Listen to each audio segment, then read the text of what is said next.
Hello, everyone. This is Professor DePaulo. Welcome you back to Psych 265, fully online. And today we're going to be talking about how to write the title, the abstract, and the reference section of the APA manuscript. And so this is pretty straightforward, with the exception of maybe the abstract. The abstract is a little bit trickier, but I'm going to give you an idea of how to write a decent abstract for your manuscript, or for the class manuscript. So first off, I'm going to go to the instructions here, down here under the written assignments tab in your Brightspace. So go down here, instructions for writing the title, abstract, and references. I'm going to download that. So title page.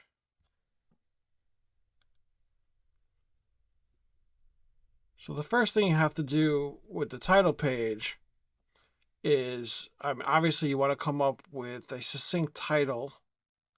It should be around 12 words, 10 to 12 words, the title of the paper. Now we're doing the manuscript about social connectedness and its role in mental health, physical health, and academic achievement. That's kind of long to write, so you want to write a more condensed version of that.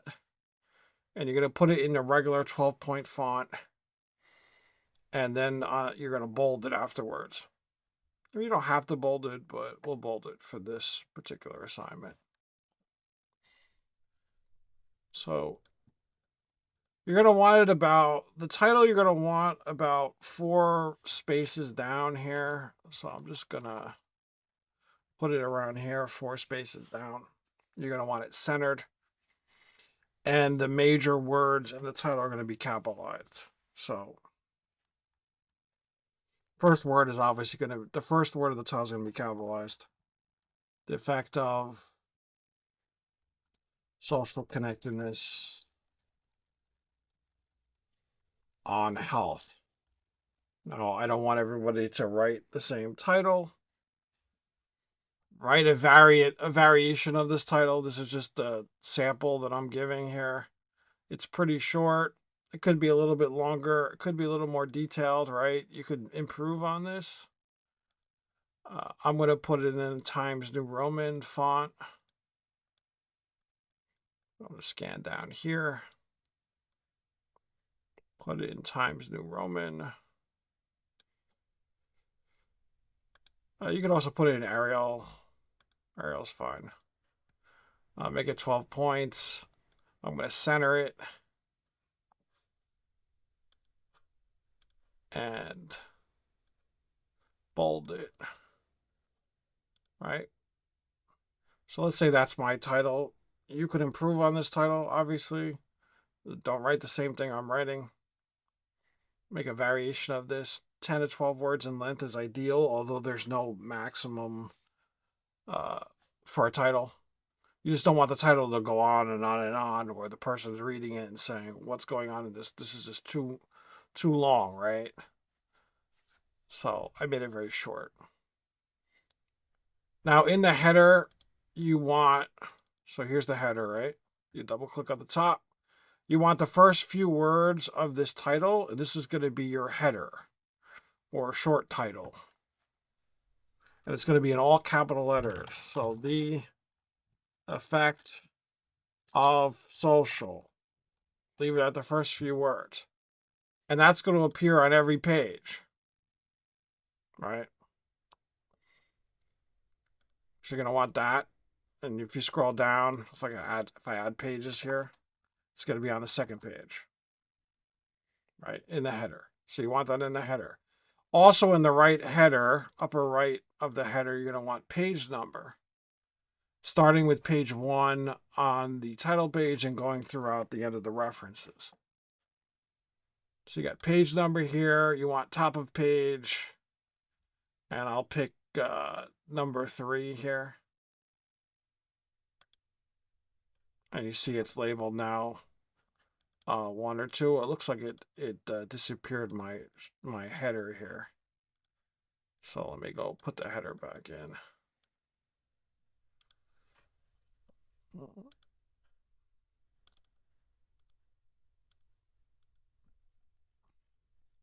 So you may have to backspace it to put the header in if the header disappears.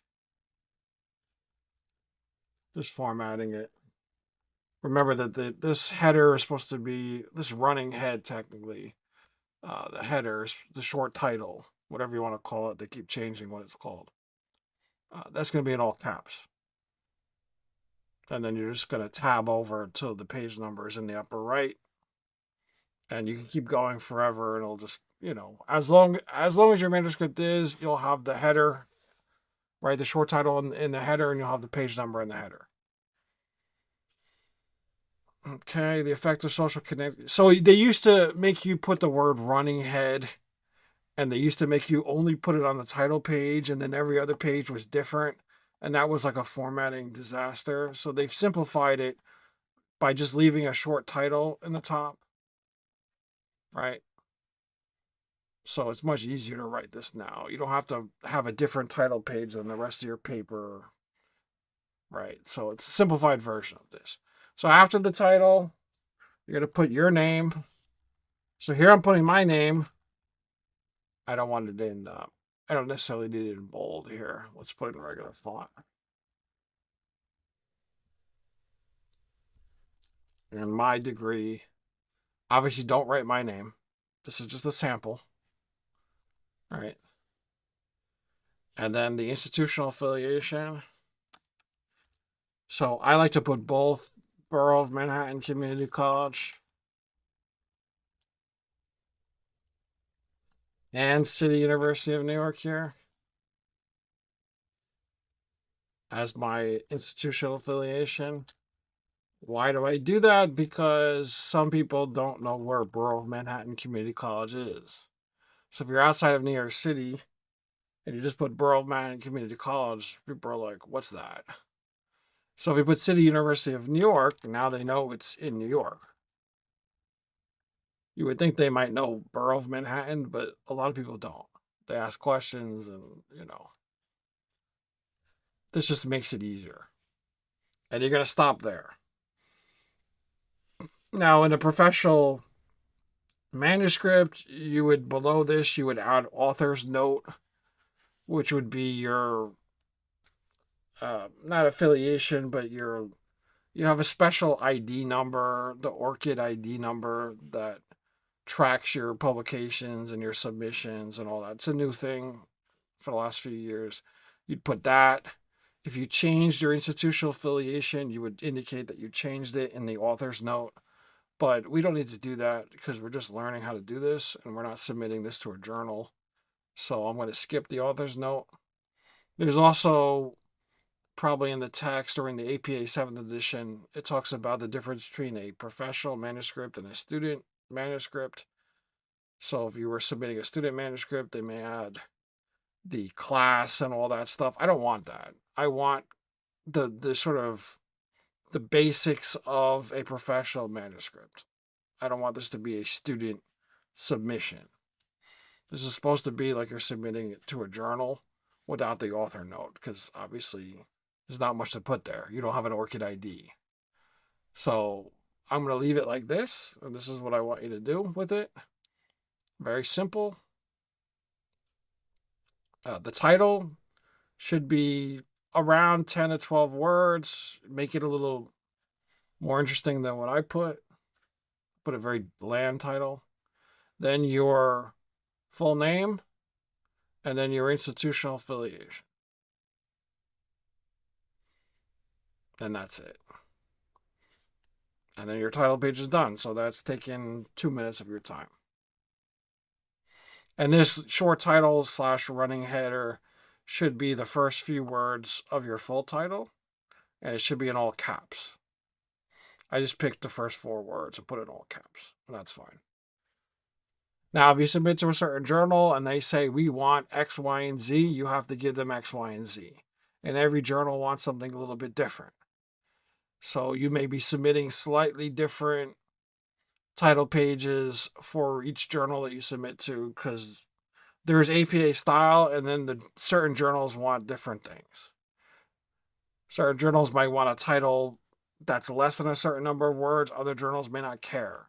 So all of that stuff is important. You need to know where you're submitting and the rules. And everybody plays by a little bit, they're basically the same rules, like APA style, but every journal has a little bit different requirement for what they want. And you have to give them what they want. If you don't give them what they want, they send it back to you and they tell you to redo it and submit what they want. So it's better off just listening to what they want. Okay, so now we're going to do the abstract. So the abstract starts on page 2. We have page 2 here. We're going to center it just like we centered the title. We're going to center the abstract. I don't need bold for that. However, if the journal wants it in bold, you're going to put it in bold, right? So that's your abstract, and then we're going to start right below this. And the abstract's going to be about 150 words to 200 words. And this really depends on the journal you submit it to. So the journal you're submitting it to will tell you exactly what they want, how many words they want. I'm going to want something about 150 words or less, which is pretty compact. I prefer shorter abstracts just because for the reader, when you're scanning and you're doing the literature review and you're reading and scanning through articles, you're going to look at the title, obviously, and then you're going to look at the abstract. And you want the reader or the audience to read your abstract. And the shorter your abstract is, and the more direct it is, the more people are going to read it. If it's too long, someone's going to skip it and say, I'm not going to read this abstract, and therefore they probably won't read the article. So I believe that conciseness is key here, 150 words or less. Now, how do I want you to write the abstract? The abstract is kind of like a summary of all the different parts of the manuscript. So here's a sample. That's the title, right? These are the instructions. Writing the abstract.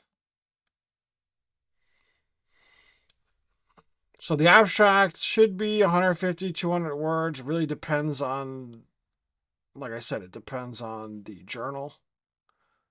But like 150 words to be safe. You want 2 or 3 sentences on the main purpose or objective. So if you go back to the introduction where you first started writing those first few paragraphs about the main objective of the research, you want 2 or 3 sentences summarizing that. So social connectedness and health, physical and mental health and academic performance. What was the purpose of the study? Right? Give me 2 or 3 sentences summarizing the purpose of the study, the original intent of the study. And we talked about this back in the introduction. We were looking at how does social connectedness impact well-being and academic performance, especially with regard to, how people are getting back post-pandemic, because the pandemic just destroyed the society, right? I mean, it just upended society completely. People were cut off from each other physically, maybe not virtually, but they were physically cut off from each other, and that had a negative impact on all kinds of things: physical health, mental health, academic performance. I think you're seeing that now with students that were going through the pandemic and they weren't able to go to school for a couple of years, and things are not always, easy for these students later on. I mean, these students have lost, and you may be part of this cohort that's lost a couple of years of schooling because the virtual schooling is not the same in terms of impactfulness as in-person schooling. When you're that young, you really need the connections, the socialization. It's difficult just to be on Zoom every day as a teenager. If I was a teenager on Zoom, I'd struggle with it. If I was a young kid on Zoom, I'd struggle with it. That's understandable. If you're an adult, it's different. But when you're a young kid and you're developing, you kind of need those connections. And the pandemic kind of robbed people of that. So that's why it's important. Brief description of the methodology, 1 or 2 sentences. Go back to the method section. What was your sample? Where did you get it? How many people were in it? Right? Pretty basic stuff from the method. And then, basically talk about that you administered an online survey and what it measured.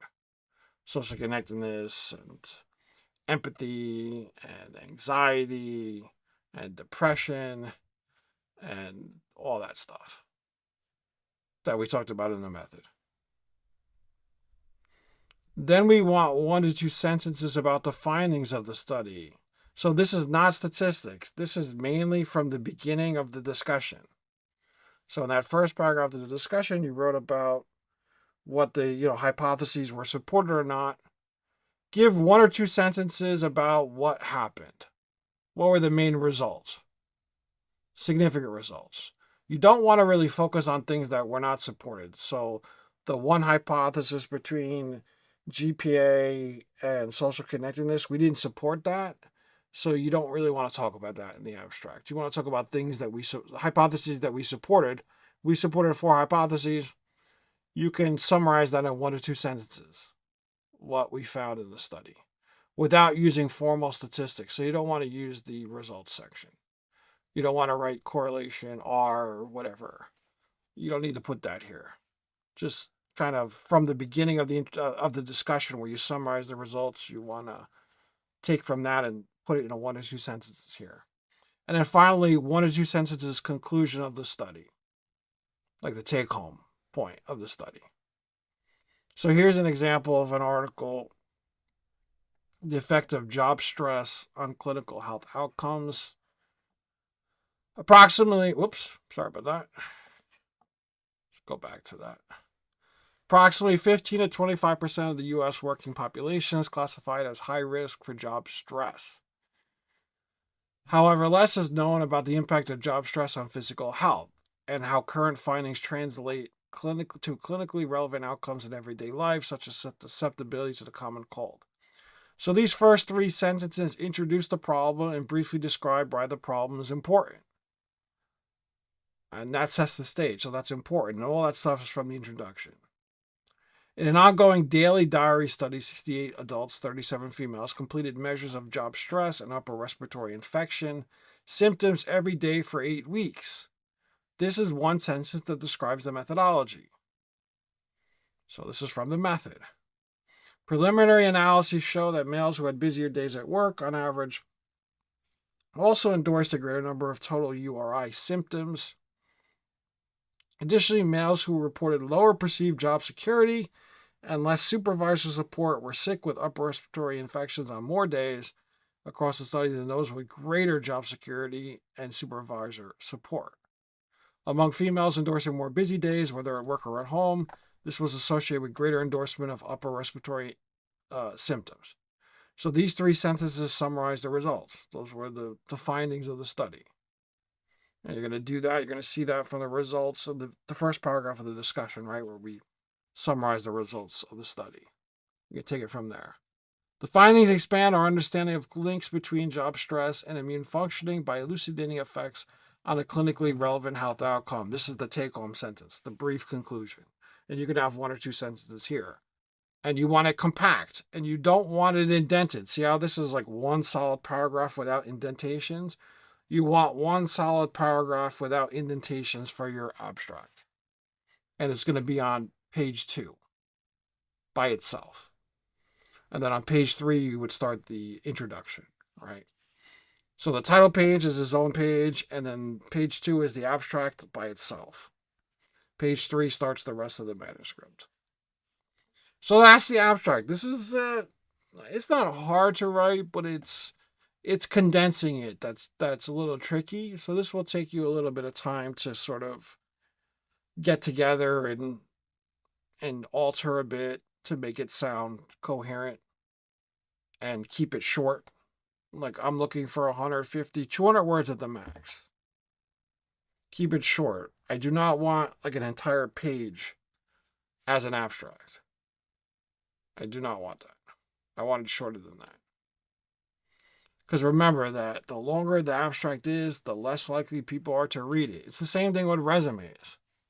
Right? If you heard about resumes, the longer your resume is, the less likely people are going to read it. that people spend 30 seconds looking at a resume before they decide whether they're interested or not. So you want it condensed and you want it to the point. And the same thing with an abstract. Researchers spend 30 seconds looking at the abstract before they decide whether they're going to read the article or not. And the goal as a researcher is for to publish research that people read and use. Right? You don't want research that just sits out there and no one's reading it. No one's looking at your research. So you want people to read it, to be engaged in it. And the abstract is key. Because the abstract is concise and to the point and interesting, people are going to read your article. If it's not, they're going to skip it. Because there's just thousands of articles out there. You need to make it so that the reader wants to read on. So that's the abstract. Now let's go to the references. So what we really want with the references is you want references at the end of your manuscript. So not page 3, but at the end of your manuscript, you're going to have a references page.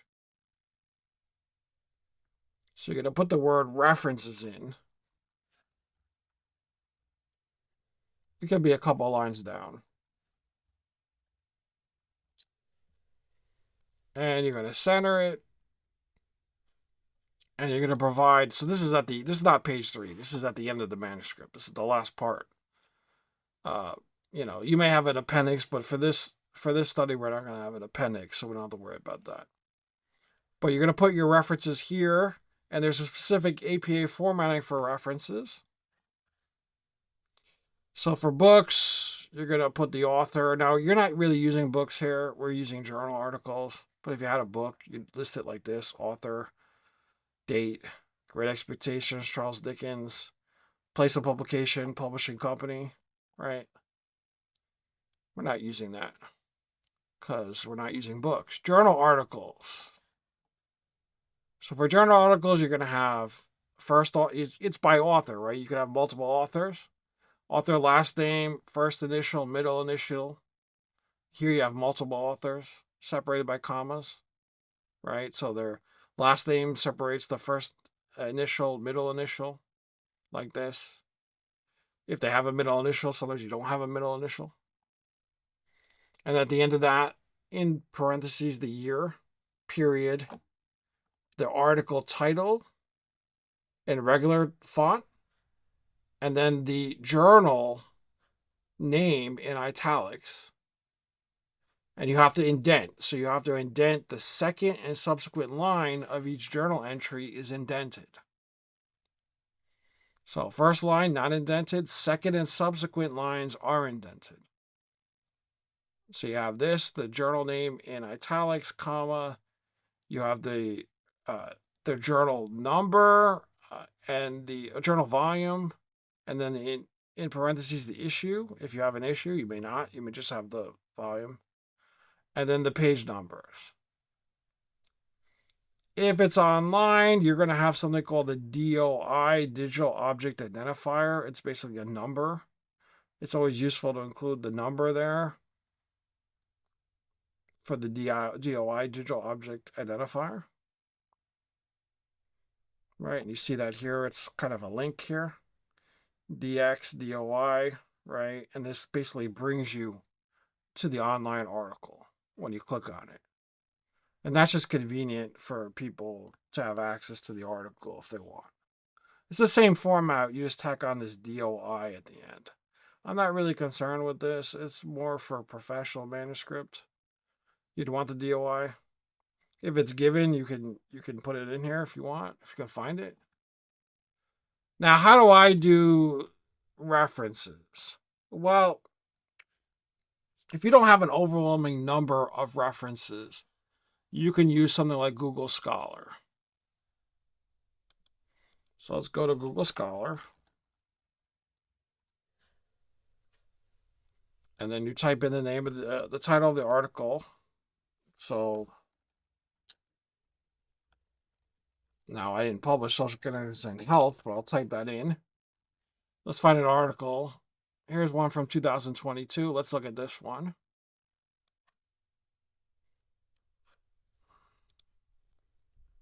Here's the title, a scoping review.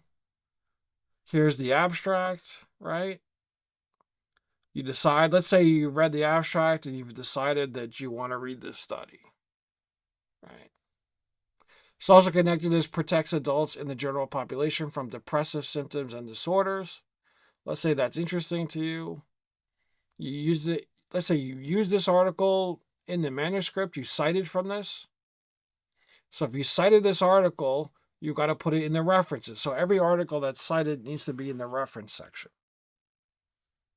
So if I want to put this in the reference section, now they gave me the citation here, right? But you don't always have that. So if they don't give you the citation, you got to generate the citation. So let's go back to Google Scholar, and there's something here that says cite. So if you go at the bottom of, if we're using this article, if we cite it from this article, we need the reference. There's this thing called cite here where we can click on it and it'll give us the citation. And you're going to want this APA citation. And all you do is copy it. And I go in here and paste it. I don't want it all bold, so I want to get rid of the bold. Right? The rest of it's fine. I don't want it all bold. I do want this in italics. This is the journal name. It's in italics like this. That's fine. This is some kind of identifier. I'm going to leave that. But the second and subsequent lines need to be indented. So what I do is I'm just going to cut this. And then I'm going to indent that second line and then paste it like that. And the same with the third line.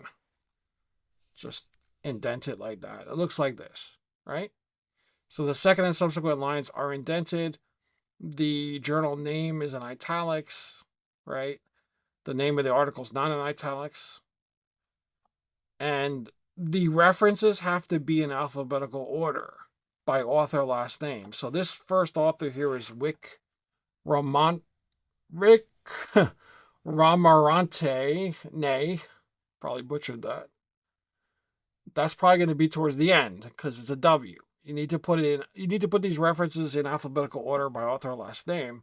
So let's pick another article here. This is an older one. This might be good. I don't know. Let's see. Let's do more recent from 2021. Let's say we're using this one here. It's an article we cited, and I want to cite this article here. I click on cite. You click on this, copy it.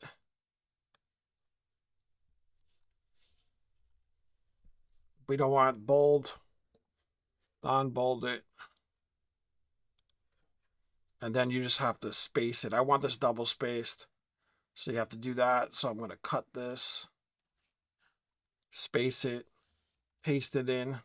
Now this part didn't paste, so you got to space it again. So I just enter and then tab over. And that's it. And that looks good. So now this P has to come before W, so I have to actually cut this, copy it, delete it, and then put it before the W. Like that. And make sure there's a space between the reference entries so I can read it better. And your references are done. They need to be in alphabetical order by author last name. You need to have the proper indentation here, which is done. And this is coming at the end of the manuscript. And since you use 5 sources, a minimal of 5 sources for the paper, you should have a minimum of 5 reference entries for the paper, for the manuscript. So you should have a minimum of 5 reference entries here. And that's pretty much it. And then it depends on what the journal asks for. Like if the journal asks for a DOI, then you'd go and get the DOI for these articles. But if they're not asking for the DOI, digital object identifier, then you don't need to do that. It's basically what they want. You give them what they want, and then eventually, hopefully, you get published.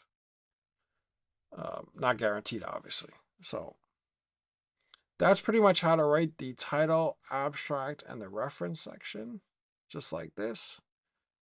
If you have any questions, let me know. Send me an email. If not, I look forward to reading this, and I'll see you online for another lesson, or I'll be looking at your final paper. So remember that at the end of the title abstract references, you're done with the rough drafts, and you have to submit the final paper. So the final paper will be a revised paper with all the different sections in it. So you're going to have the title page, you're going to have the abstract, you're going to have the introduction, the method, you're going to have the results, which I wrote for you.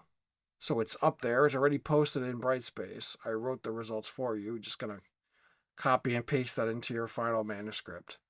And then the discussion, and then the references. And it's going to be all in one PDF file for the final paper. And if you made the changes that I suggest you make during the semester, that paper should be improved and should receive a better grade.